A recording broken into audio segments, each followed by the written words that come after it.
Okay, occasionally you may list a rental property. Could be a single family rental. It could be a duplex or a fourplex, triplex, whatever.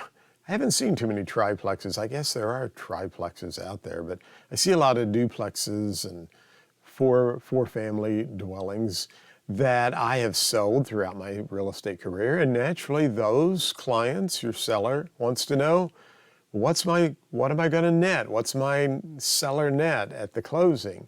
And of course, there's rents and deposits and other things coming in that have to be addressed on the closing statement.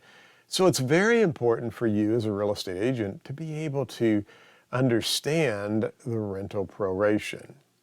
Now, one quick disclaimer, and I want you to be sure and talk to your broker and manager about this. I'm just telling you from my knowledge of the Code of Ethics through the National Association of Realtors.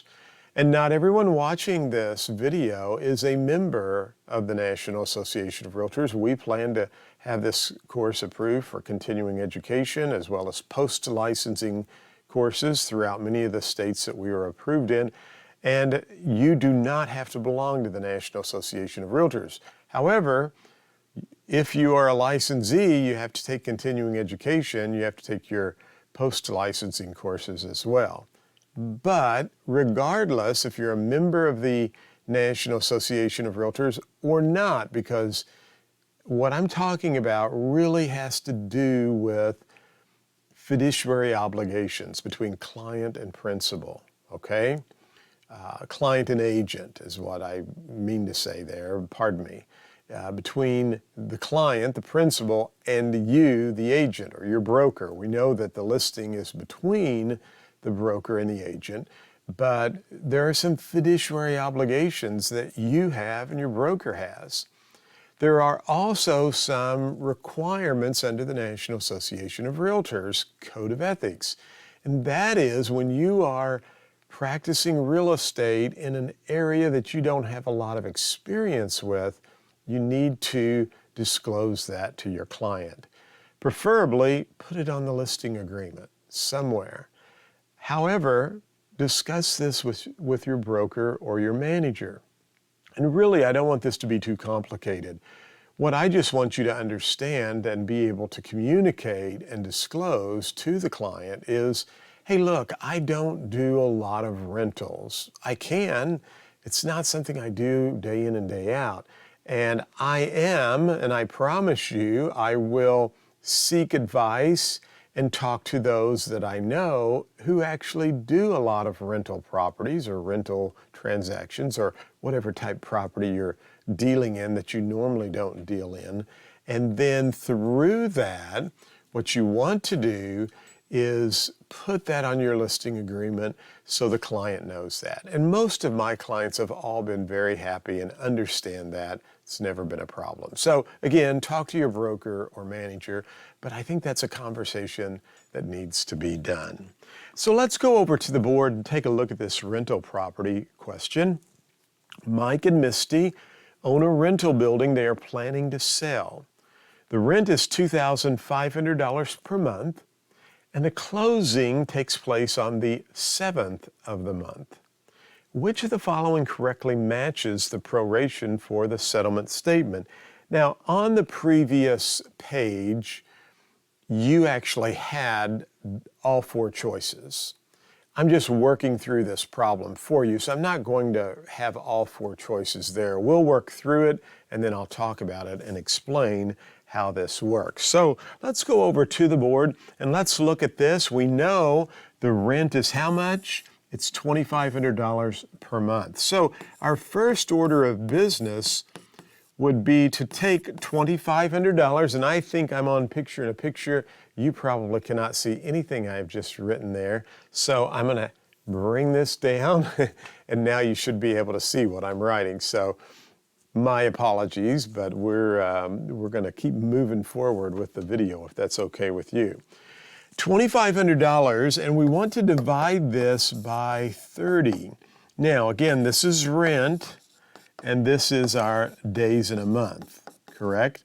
So when we do 2,500 and we divide this by 30, $2,500 divided by 30, that gives me $83.33, and that is the daily rental for this property. So let's just double check. 2500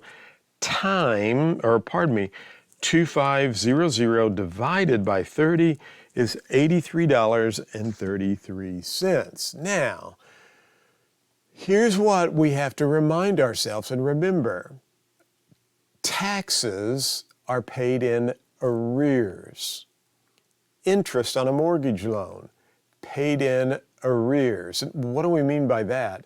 In other words, at the closing table, there will be some interest that has accumulated. If we were looking at this problem right here and we're closing on the 7th of the month, if we were looking at the mortgage balance, there would be 7 days of interest due because we're closing on the 7th. Now, however, in this example, we are talking about rent. Rent is paid in advance. So when you pay the rent on the 1st of the month, since it's in advance, it's taking care of all 30 days. Now, if the tenant paid their rent on the 1st, and we are closing on the 7th, then we need to prorate some rent. And we know that it's $83.33 per day. The way I work this problem, I'll move this down just a little bit more, is I would take 30 days minus 7 days equals 23 days of rent, and I would multiply this times 83.33, and when I take that and multiply that times 23, I get, and I'm going to put this in a different color so we can see this, I get 1,916.67. That is going to be a debit to the seller because they've already collected that. And they need to give $23 back to the buyer, so that would be a credit to the buyer. And see how this works? Basically, what we're saying is, Mr. and Mrs. Seller, you collected $2,500 on the 1st of the month. And we're going to give 23 days of that back to the buyer, since they will literally own the property from the 7th to the end of the month. So it's a credit to the buyer and a debit to the seller. So don't forget that. Rents are always paid in advance. Now this question, I didn't put a security deposit with it, but don't forget, you need to make sure that any deposits are accounted for, who has those, and then those would be credits and debits as well. They would be debits to the seller and credits to the buyer.